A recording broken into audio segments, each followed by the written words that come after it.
Assalamualaikum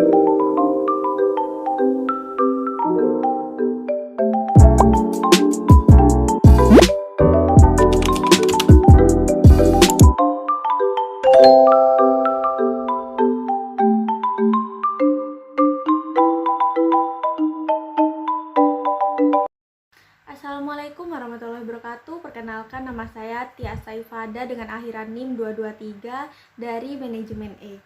Di sini saya akan menjelaskan tentang masalah penelitian. Masalah penelitian. Definisi masalah itu sendiri yaitu masalah dapat didefinisikan sebagai kesenjangan antara yang seharusnya terjadi dan kenyataan yang ada, atau antara dasolen dengan dasein tidak sesuai. Khususnya masalah yang terbentuk persoalan atau problem adalah penyimpangan dari apa yang dikehendaki dan yang menjadi kenyataan. Dalam definisi yang berbeda, masalah adalah situasi penyimpangan atau gap yang terjadi yang dapat dilihat dari fenomena bisnis, hasil penelitian, atau aplikasi teori. Suatu masalah tidak harus menuntut atau menimbulkan suatu penelitian, tetapi penelitian dilakukan oleh adanya masalah. Sumber menemukan masalah. Pencarian masalah dapat dilakukan dari sumber-sumber masalah. Yang pertama, textbook. Yang kedua, laporan penelitian yang tidak dipublikasikan.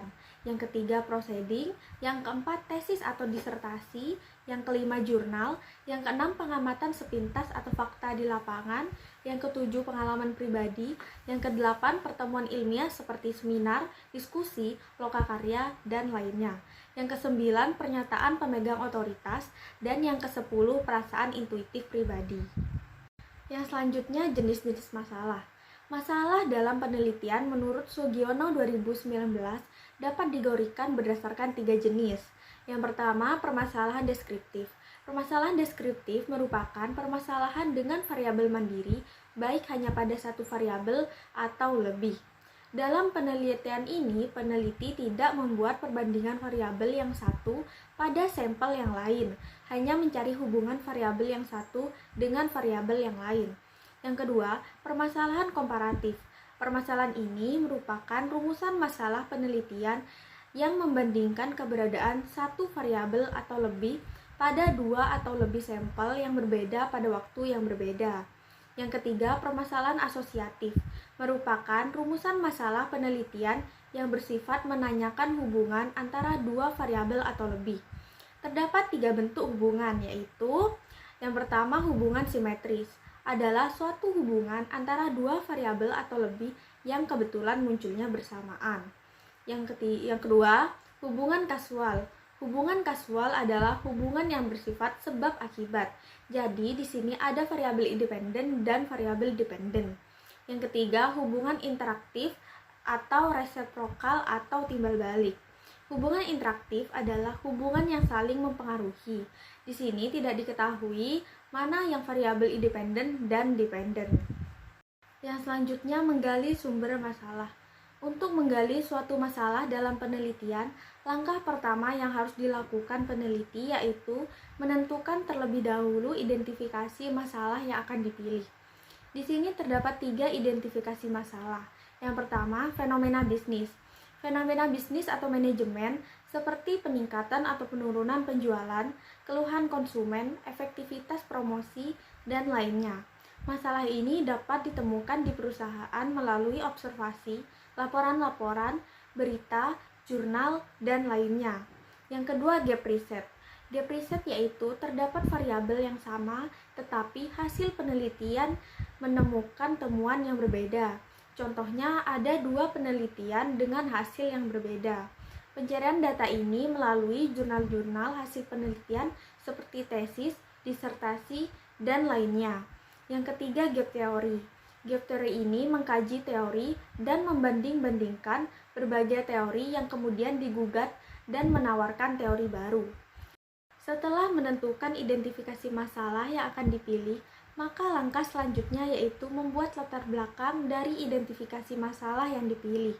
Dalam latar belakang penelitian memuat beberapa hal, yaitu yang pertama, alasan rasional dan esensial yang membuat peneliti tertarik untuk melakukan penelitian. Yang kedua, penelitian berdasarkan fakta-fakta. data, referensi, dan temuan penelitian sebelumnya. Yang ketiga, gejala-gejala kesenjangan yang terdapat di lapangan sebagai dasar pemikiran untuk memunculkan permasalahan dan bagaimana penelitian mengisi ketimpangan yang ada berkaitan dengan topik yang diteliti. Yang keempat, kompleksitas masalah. Jika masalah itu dibiarkan dan akan menimbulkan dampak yang menyulitkan, menghambat, mengganggu, bahkan mengancam. Yang kelima, pendekatan untuk mengatasi masalah dari sisi kebijakan dan teoritis. Yang keenam, penjelasan singkat tentang kedudukan atau posisi masalah yang diteliti dalam ruang lingkup bidang studi yang ditekuni peneliti. Setelah menyusun latar belakang, langkah selanjutnya yaitu merumuskan suatu masalah. Adapun cara membuat rumusan masalah yaitu yang pertama, tentukan permasalahan sesuai dengan kemampuan. Langkah pertama dalam membuat rumusan masalah adalah tentukan permasalahan yang akan diteliti. Selain itu, permasalahan yang akan diteliti harus sesuai dengan kemampuan dari peneliti agar semua pertanyaan pada rumusan masalah dapat menemukan jawabannya. Yang kedua, sesuaikan dengan landasan teori. Langkah kedua dalam membuat rumusan masalah, sesuaikan rumusan masalah dengan landasan teori yang digunakan dalam penelitian, sehingga proses penelitian menjadi lebih terarah. Jika rumusan masalah tidak sesuai dengan landasan teori, maka hasil penelitian akan berbeda dengan apa yang dipertanyakan pada rumusan masalah. Yang ketiga, buat dengan menggunakan format 5W1H. Langkah ketiga dalam membuat rumusan masalah adalah menggunakan format 5W1H, sehingga bisa menghasilkan pertanyaan yang spesifik. Selain itu, penggunaan 5W1H juga memudahkan peneliti dalam membuat pertanyaan pada rumusan masalah. Yang keempat, gunakan kalimat tanya yang singkat, jelas, dan padat. Langkah keempat dalam membuat rumusan masalah adalah menggunakan kalimat tanya yang jelas, singkat, dan padat. Hal ini perlu dilakukan agar peneliti bisa langsung berfokus pada jawaban dari suatu permasalahan yang diteliti. Yang kelima, sesuaikan dengan tujuan penelitian. Langkah kelima dalam membuat rumusan masalah adalah sesuaikan dengan tujuan penelitian. Dengan begitu, suatu proses penelitian menjadi lebih terarah dan peneliti pun lebih mudah dalam menyelesaikan penelitiannya. Rumusan masalah yang dibuat di sini akan menjadi rumusan masalah untuk penelitian Anda dan akan menjadi pembahasan yang akan dibahas pada penelitian. Identifikasi masalah penelitian. Pengertian identifikasi masalah. Identifikasi masalah merupakan bagian dari proses penelitian yang dapat dipahami sebagai upaya mendefinisikan problem serta membuat definisi tersebut menjadi lebih terukur atau measurable sebagai suatu langkah awal penelitian. Berikut langkah-langkah untuk mengidentifikasi masalah. Yang pertama, identifikasi masalah secara umum. Yang kedua, memahami sifat masalah. Yang ketiga, kumpulkan literatur yang tersedia. Yang keempat, mengembangkan ide-ide melalui diskusi. Dan yang kelima, menyusun ulang masalah penelitian. Pemilihan masalah. Setelah masalah-masalah diidentifikasi, belum menjadi jaminan bahwa semua masalah tersebut layak dan sesuai untuk diteliti, sehingga perlu dipilih salah satu atau beberapa masalah yang baik dan layak untuk diteliti. Pertimbangan pemilihan masalah ini dapat dilakukan dengan dua arah. Yang pertama, dari arah masalahnya. Pertimbangan kelayakan berdasarkan arah masalah atau sudut objektifnya atau nilai penelitiannya. Apakah penelitian memberikan sumbangan kepada pengembangan dan penerapan ipteks atau pemecahan masalah praktis. Yang kedua, dari arah penelitiannya. Pertimbangan berdasarkan kelayakan dan kesesuaian penelitiannya menyangkut kelayakan biaya, waktu, sarana, dan kemampuan keilmuan. Rumusan masalah.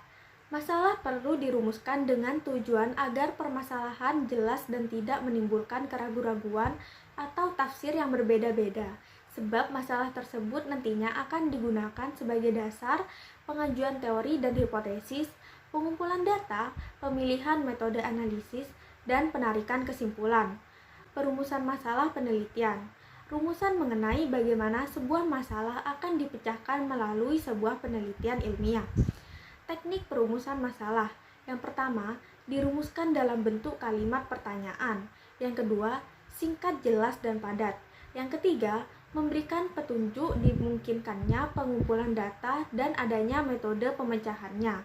Yang keempat, rumusan masalah sinkron dengan judul penelitian.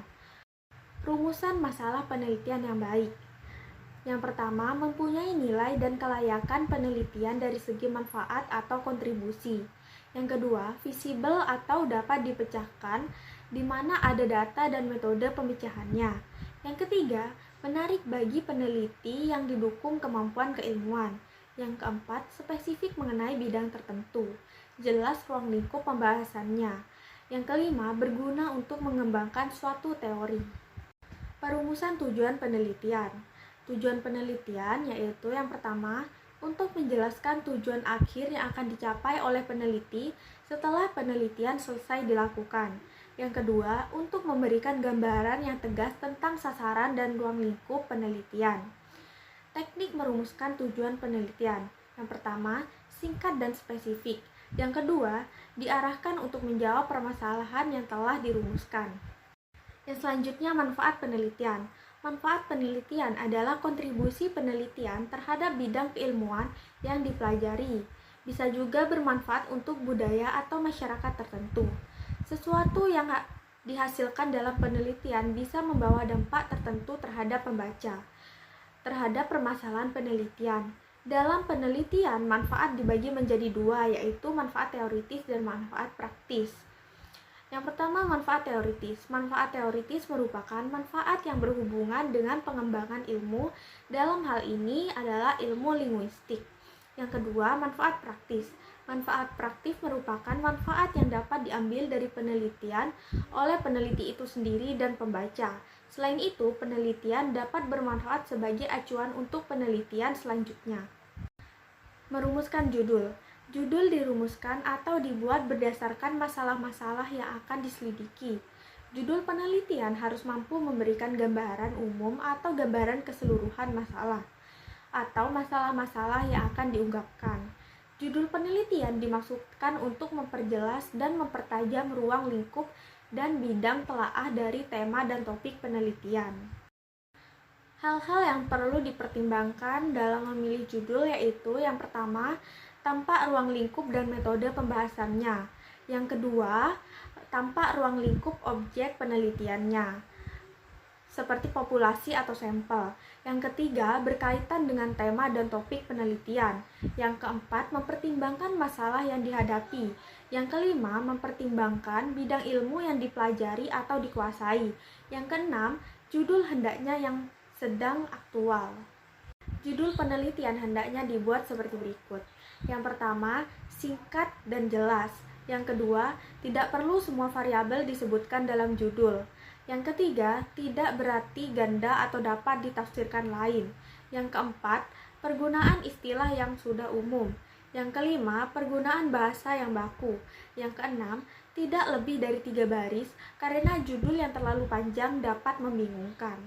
Teknik menyusun latar belakang masalah. Ferdinand mengungkapkan fenomena manajemen atau bisnis, research gap, dan teori gap terutama yang didapatkan dari peneliti-penelitian terdahulu atau sebelumnya, mengenalkan core research problem, dan dikembangkan menjadi naskah yang merupakan sebuah outline dari roadmap penelitian. Menulis diawali atau dimulai dari suatu pemikiran yang luas, makin lama makin menyempit pada bidang yang menarik, yang perlu diteliti, dan di tempat itulah dirumuskannya research problem. Dirjen Dikti mengemukakan hal-hal yang mendorong atau argumentasi pentingnya dilakukan penelitian dan menguraikan proses dalam pengidentifikasian masalah penelitiannya. Sedangkan Monandir mengungkapkan pentingnya masalah tersebut diteliti. Baik, cukup sekian yang dapat saya jelaskan. Jika ada kesalahan kata, kurang lebihnya saya mohon maaf. Wassalamualaikum warahmatullahi wabarakatuh.